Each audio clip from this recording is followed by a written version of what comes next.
You know, there's a lot of talk in our culture about two words, love and hate. You know, last week we had a day of celebration for the life of Dr. Martin Luther King Jr., who was one of the greatest civil rights activists in our country's history. You know, there's a lot of people had a lot of quotes from him, but one great quote that I love from him is from his book, Strength to Love. And it says, "Hate cannot drive out hate. Only love can do that."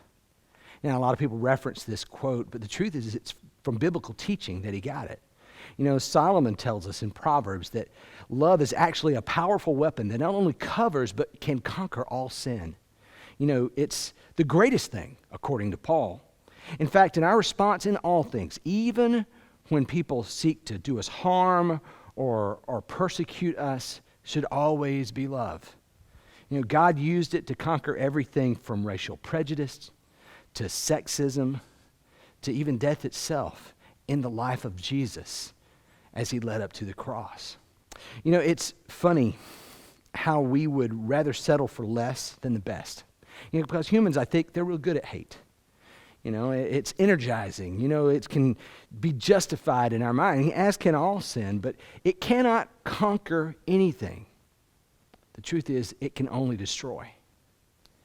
We've seen the effects in our country of people continually employing hate as a strategy on all sides of the ideological spectrum, and even dragging Christ followers into the battle with well-meaning intentions, yet only wreaking another round of destruction. But what about love? Do we really understand it? You know, I'm not really sure that we do, and we look at it as some sort of, as all kinds of things, from some sort of feeling, to self-sacrifice, to kind words, to encouragement, to roses, to sex, to provision, to whatever. But what is this love that God tells us to employ in our lives and deploy in the world around us? You know, Jesus said that if we want to be identified with him, that we will love as he loved. So today we're going to look at some uncommon and common characteristics of Jesus' love.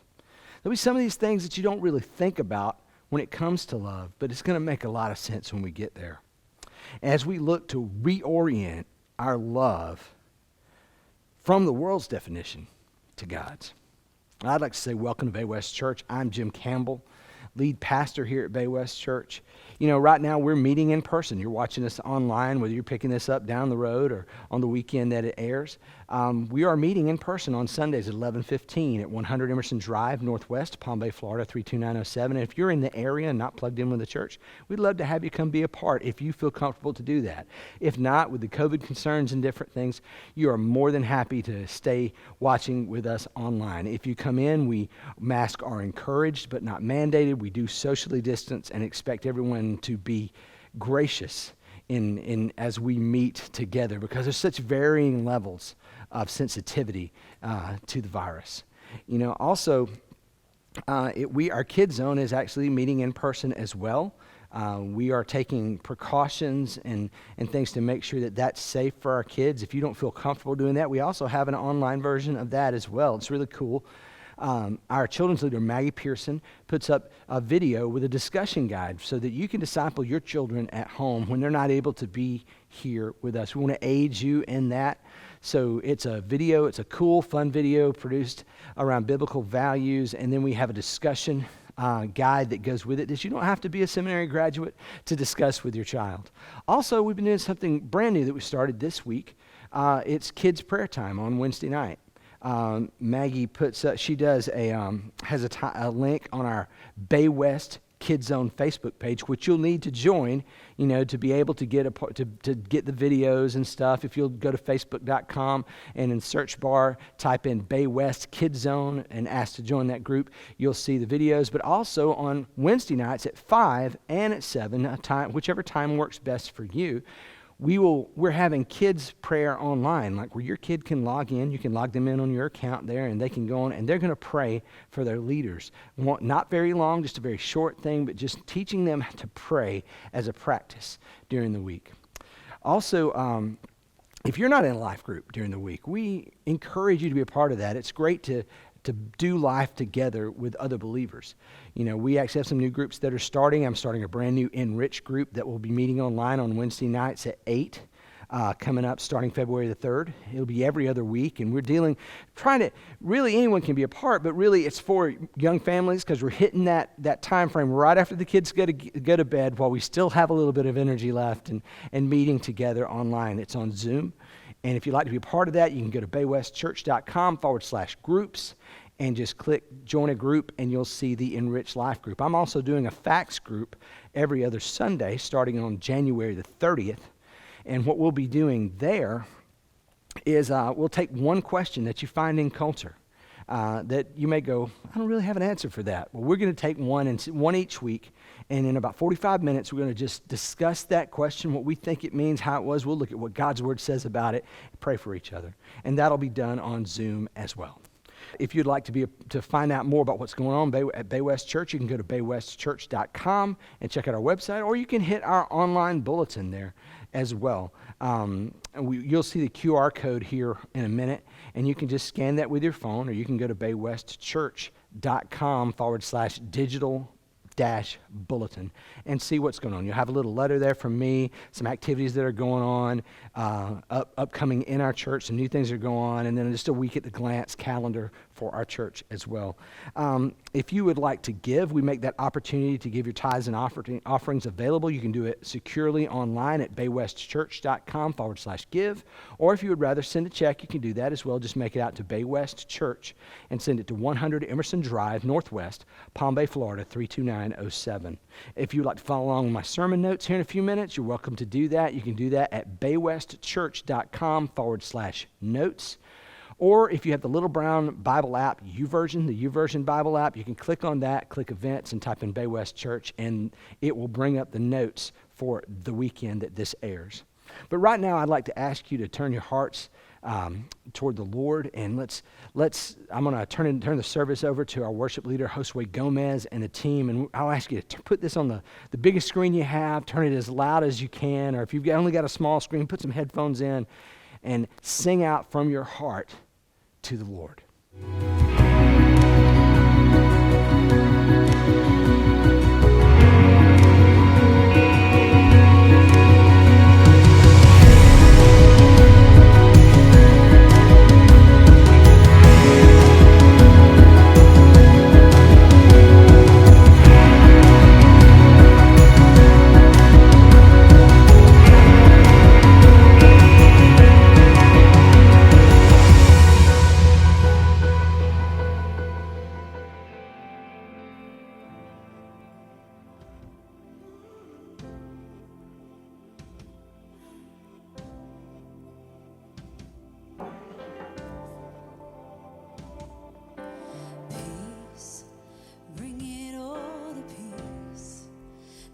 Surrounding me, let it break at your name. Still, call the sea to still, the rage in me to still every wave at your name. Jesus, Jesus, you make the darkness tremble. Jesus, Jesus, silence fear. Jesus, Jesus, you make the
Jesus, Jesus, you make the darkness tremble. Jesus, Jesus, you silence fear.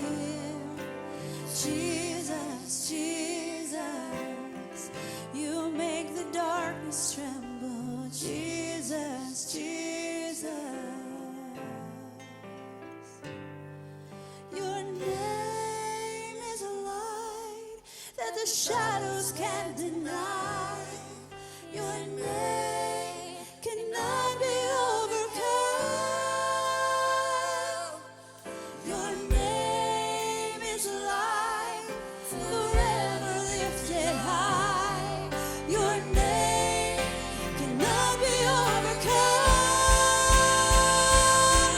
Your name is a light that the shadows can't deny. Your name cannot be overcome. Your name is a light forever lifted high. Your name cannot be overcome. Jesus, Jesus, you make the darkness tremble. Jesus, Jesus, you silence fear. Jesus, Jesus, you make the darkness tremble. Jesus, Jesus, Jesus,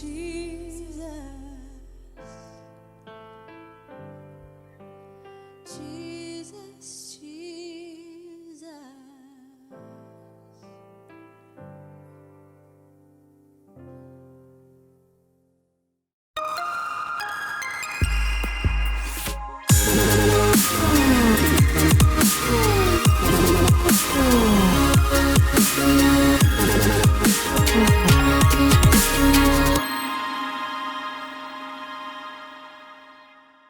You know, in this task that we have here, our mission is making disciples here and everywhere for the glory of God. And we are to teach people things that Jesus taught us. We're trying to take a look at that in our ReOrient series. Actually, what I'm doing is giving you a framework. A lot of times when we think about, how do I make a disciple? What do I do? We talk about sharing the gospel and they pray a prayer, make a decision. But what do we do after that? Because in the Great Commission in Matthew 28, 19, and 20, it tells us to make disciples, baptizing them in the name of the Father, Son, and the Holy Spirit, and teaching them to obey everything that I've commanded you. So how do we get people going on that? And we've talked about there's kind of two levels of things. There's one kind of where you're getting people oriented to following Christ and to a stable, sustainable relationship where they begin to walk with Jesus on a daily basis, you know. And then there's discipling further as that goes. But the first thing we try to do is get people up on the skis, so to speak, you know, in water skiing terms.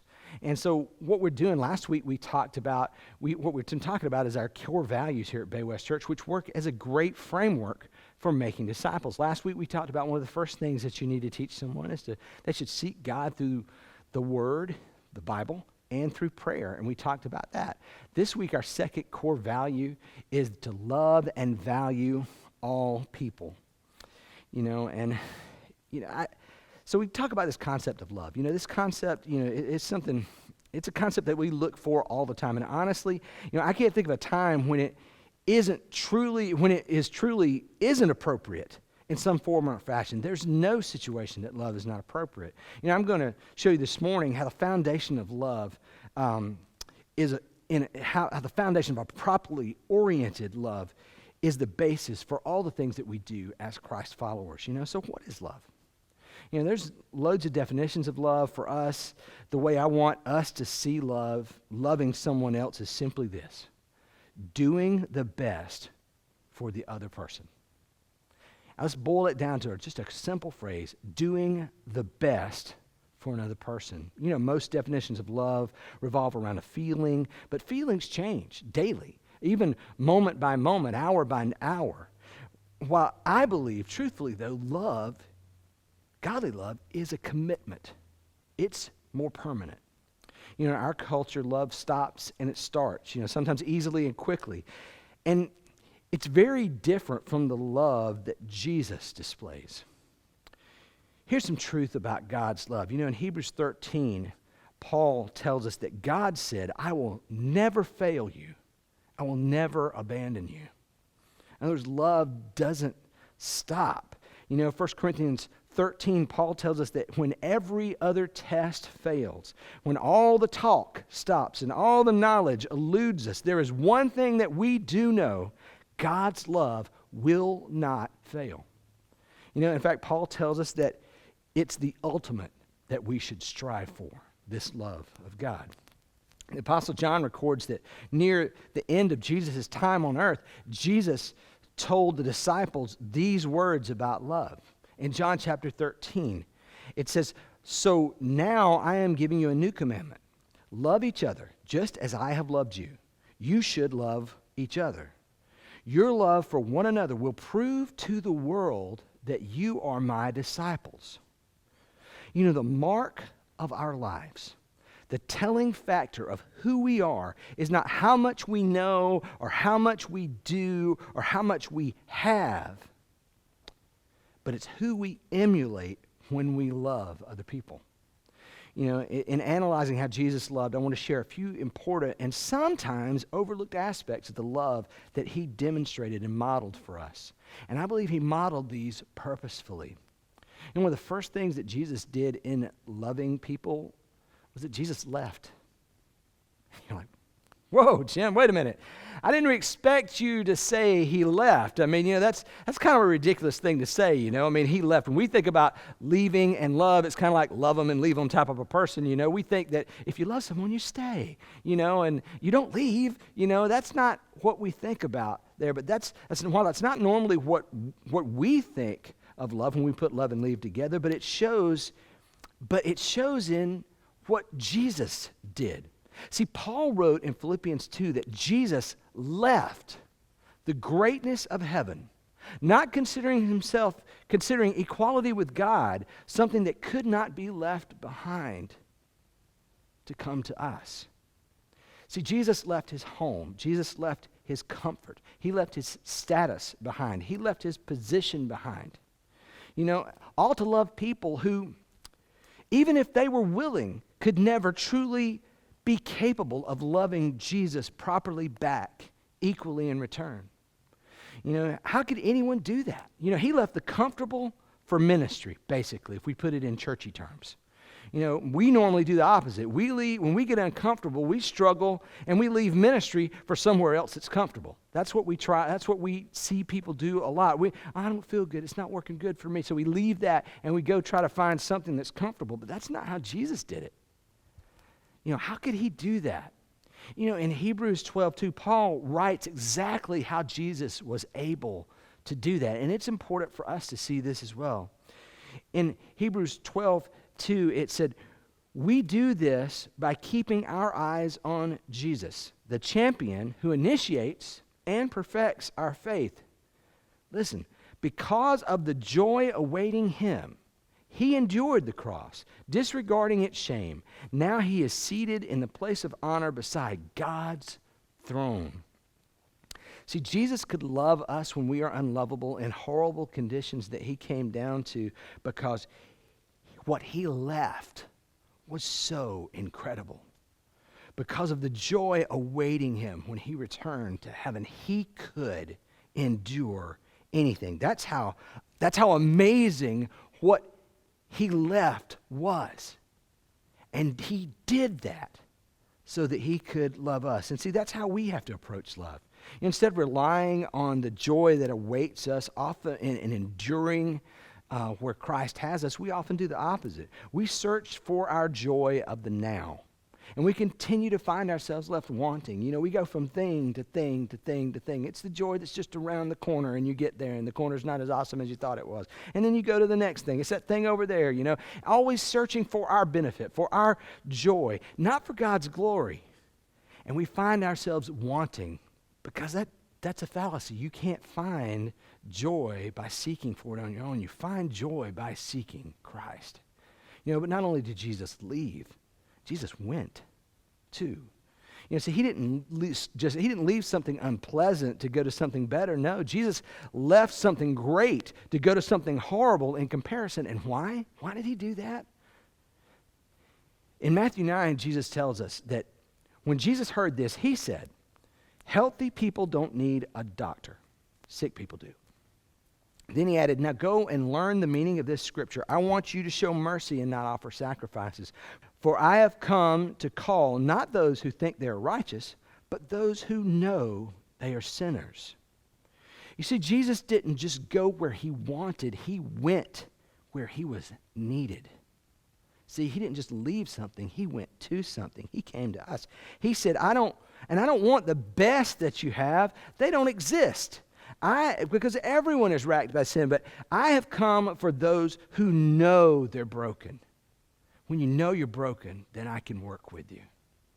Often it's when we think we're well is when we need Jesus the most. But only when we're broken are we willing to accept the gift of Christ. And in many ways, when we're broken, we're in a better position than we were when we thought we had it all together. We don't normally do it the way Jesus did it. We don't normally want broken things and broken people. We want the best in our lives. We want the newest, the shiniest. We want the brightest rather than the reclamation project. But Jesus intended to redeem people. And he went to the place where they were and searched them out. He didn't make the determination either. In John 5, Jesus explained to us that he acted as God does. And he modeled for us that we aren't on our own to decide the destination. That God has a place for us, that God will show us, that God puts us places. God sends us to places that may not be the greatest, but we're there because we're needed the most. Jesus, not only did he leave, not only Jesus also went, but also Jesus adapted. But now here's a funny thing to add to that. Jesus adapted, but he stayed the same. Now that's kind of weird, right? He looked at where he was needed. He left the riches of heaven and became what was necessary. I'm always reminded of the Old Testament where Moses is asking God. He's going to help save the Israelites from the Egyptians, and he asked, well, who do I tell them? He asked God, who do I tell them that you are? And God says, you tell them that I am. That's my name. I am. And it's so true because I've heard that talked about so many times that God said I am because it's like I am blank. Anything that's needed, I am. And Jesus became what was needed. This might surprise you, but Jesus isn't in heaven every day being crucified and tortured and disrespected on a regular basis. He didn't get a lot of practice in that before he came down. No one literally had the stupidity to insult God to God's face, but it happened to Jesus. And no matter the situation, he was capable in it. While he adapted, he never changed, though. He stayed consistent. Paul writes to the church at Ephesus, he said that he who descended is the very one who ascended higher than all the heavens in order to fill the whole universe. In other words, Jesus was the same when he came and the same when he left, able to adapt and yet remain consistent in every situation. He didn't abandon who he followed when it was difficult either. See, Jesus didn't abandon who he modeled or followed or because the situation presented itself that was difficult. Jesus navigated some of the most difficult cultural and social situations and never abandoned or contradicted God's teaching. Yet instead of giving in, he was joyfully equal to every situation. I had someone talk to me once about a cause that they desperately believed in, were fighting for, and they kind of fashioned themselves as an activist with all the best intentions in the world. And they were dealing with some very, very angry people. And as insults were hurled at them, they responded in kind, and in fact, very horribly. And I tried to help them through that because, they said they followed Jesus, so we always have to display Jesus. So as I was talking to them, they just said, look, we got to fight fire with fire, and we got to get in the mud if we're going to win the game. You know, I said the greatest activist that has ever lived, that has affected the most change in the world, is Jesus. And yet he never got in the mud. He never responded in kind to people. Yet he affected much change. You know, it's interesting about the phrase, fight fire with fire. You know, that originates from back in the 19th century when you would have a brush fire or a wildfire across a prairie. And what people would do is they would run and try to get out in front of it. And to prevent its spread, they would start smaller, more controlled fires that would burn up all the fodder that the larger fire would take up and keep going, hoping that it would die down. But what happened from that practice, what happened there really, was that many times the fires that they set would go out of control and burn even more, adding to the larger flame. Nowadays, when you talk about, because they still burn fields to burn them off to restart anew, or when you have burn fires that happen in timber or things like that, what they actually do is they cut fire breaks where they take everything out. They don't start a fire. They don't fight fire with fire. They take away every reason that the fire could use to burn. And I love that picture because it goes back to the love and the hate, because instead of, you don't fight hate with more hate, you just increase the hate. You fight hate with love. Almost like when someone is hating, they take a tennis ball and throw it at a wall, and they throw it really hard at a brick wall, and it comes back with them with all the force. I look at hate, when hate goes out, when I receive that with love, it's like I'm not that brick wall anymore, I'm a net. And the tennis ball goes in the net, and it doesn't give them anything to come back with. There's no energy returned, because a lot of times when we're that wall of hate, and the ball comes at us, and we throw it back at them, we throw it back at them, and they throw it back at us, and back and forth, and back and forth, and back and forth, and harder and harder. We don't stop hate. We don't stop the damage. We just increase it. We just increase it. You know, see, Jesus was consistently loving, and the picture of what overcoming hate with love is. The truth is that in effecting the most change, he needed to be the most consistent in following God, and that's what Jesus was modeling for us. You know, that's what he did. While he adapted to whatever situation he had, he was consistent in who he was at the same time. An amazing skill in loving people. You know, but not only the final thing that Jesus did was that Jesus sacrificed. Now you knew that was coming, right? Said, look, Jesus, he gave and gave and gave and gave while he was here. He provided, he healed, he gave advice, he gave love, he restored people who were the dregs of society. He reached out to them and gave them value and worth. He sacrificed comfort, he sacrificed respect, he sacrificed warm beds, hot meals, riches, status, and finally, his very life, all to love the very people that hated him. You see, Jesus didn't seek his best. He sought God's best for those around him. You know, and remember what Jesus said. He said, this is my, in John 15, he said, this is my commandment. Love each other in the same way I have loved you, right? See, here's what I want you to do. In other words, this is an order. Here is my commandment. This is an order, sir. You know, I notice in all the TV shows and stuff like that, when they want to stamp it down, they say, look, you need to do this, and that's an order. And they go, yes, sir, and go do it. So that's what we should be doing, you know. Love each other in the same way that I have loved you. And then he capped it off with, for us, something to make no doubt about what he meant. He said, there is no greater love than to lay down one's life for one's friends. In other words, he was talking about, look, I want you to put your life to the side to love the people around you. Now, what does this mean for us and for love? What does this mean about making disciples? You know, remember our definition of love? It was doing the best for the other person. So there's still a vague term in there. So what is the best? I'm going to tell you this. The absolute best that we can do for anyone else is to help them get closer to Jesus. In the motivation of everything that Jesus did, whether it was providing food for the 5,000, whether it was healing people that were racked with leprosy or couldn't walk, in everything he did, everything that Jesus said, there was a foundation of representing and honoring God and showing others the truth of who we are in him. You see, that's often, I feel like, where Christians fall down in love. I think in our efforts to love, sometimes we get distracted by the temporal, the temporary, the physical nature of what's around us. And when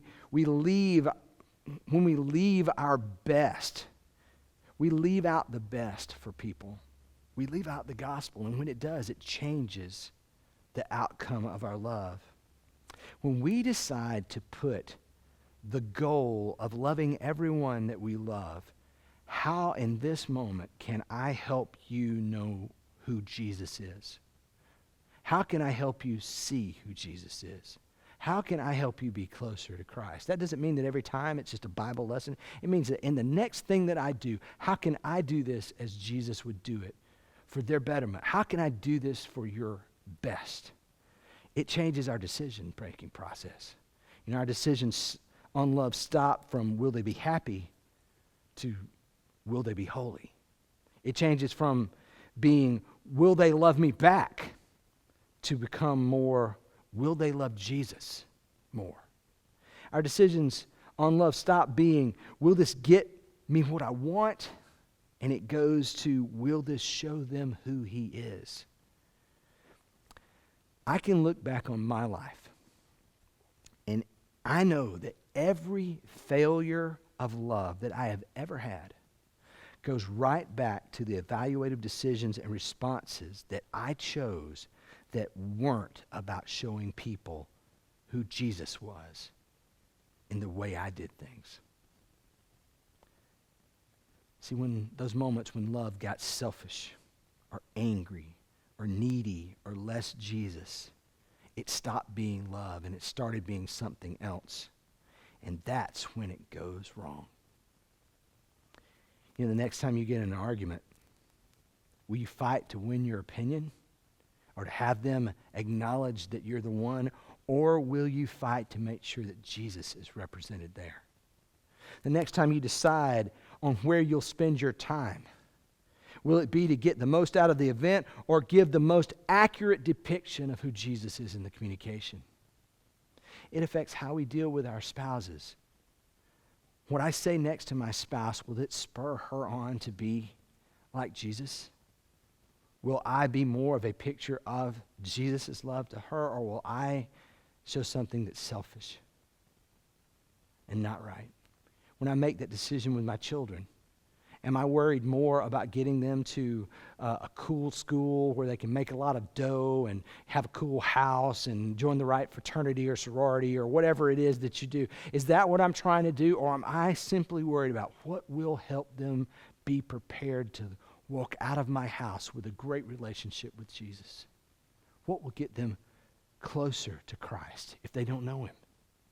How can I be a representative of Jesus? When we take that as our foundational goal in everything we do, it doesn't mean that we don't prepare our kids. It doesn't mean that we don't help them go to school, but we evaluate things differently. We make different decisions. We go about it in a different way, and we see different, more loving outcomes.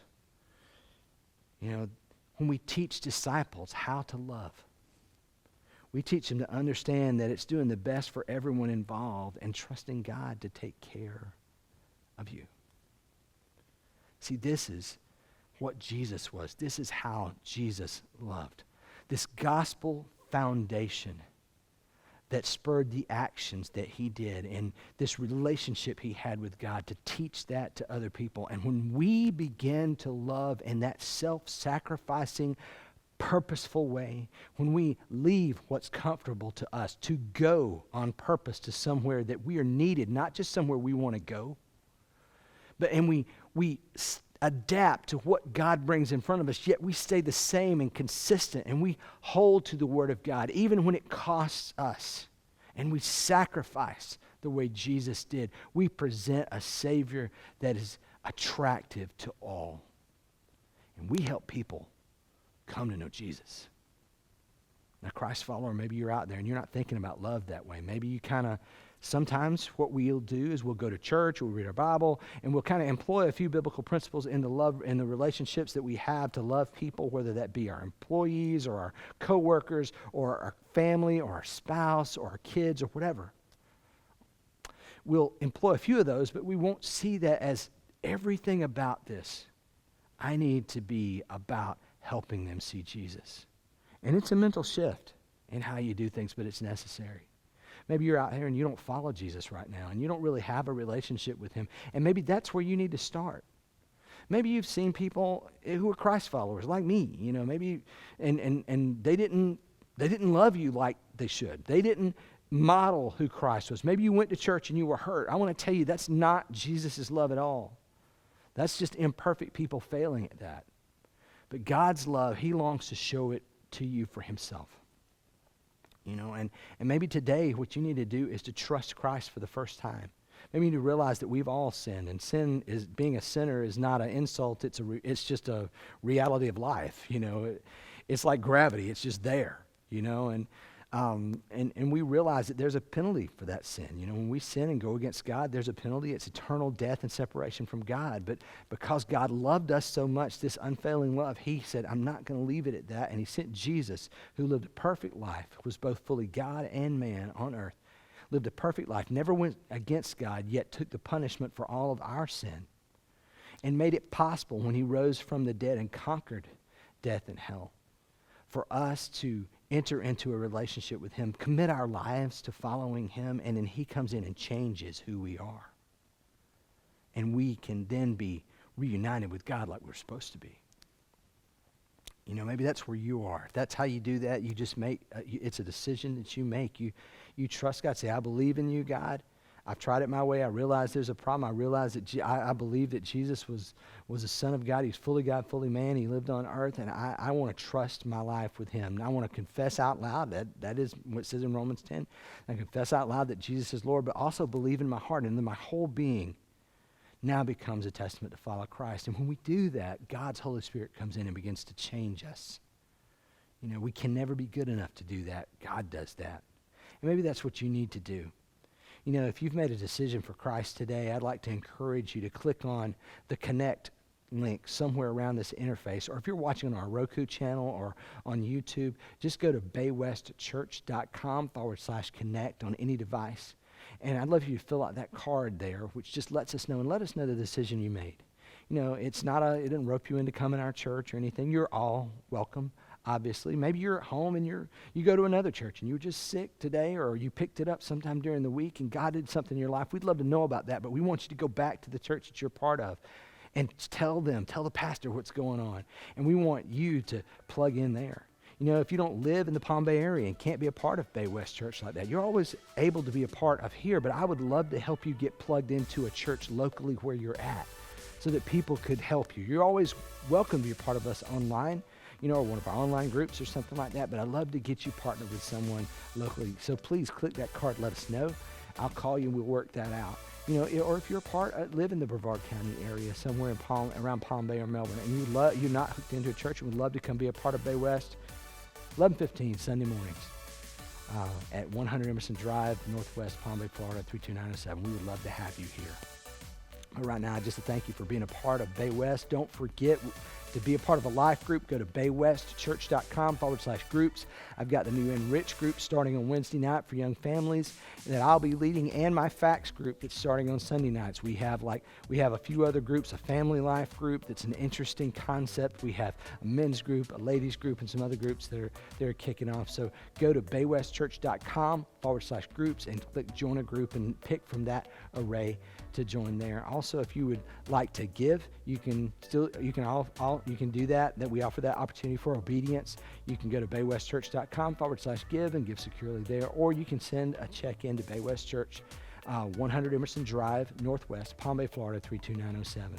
Next week, we're going to continue with our ReOrient series and talk about a really great core value that we're going to be teaching people as they learn to teach others how to be a disciple of Christ. You don't want to miss it. See ya.